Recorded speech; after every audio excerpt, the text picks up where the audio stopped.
Som Jozef Lohyňa a ukážem vám tréningový program a prácu s panákom.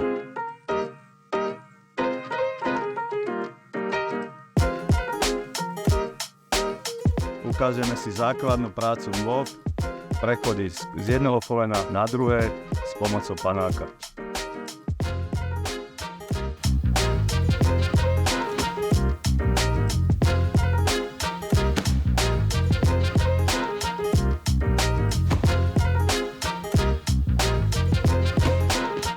Dôležitý je základný postoj, špička nesmeruje von, ale dovnútra.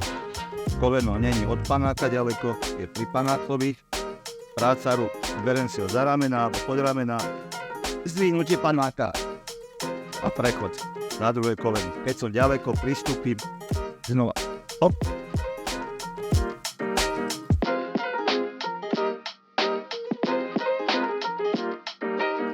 Zás, jak pri panákovi správne postavenie nôh, špička mi nesmeruje von, opretý som do supera, správny záber ruky, nohy.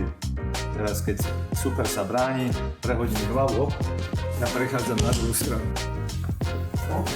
Premiesnenie nohy. Hop.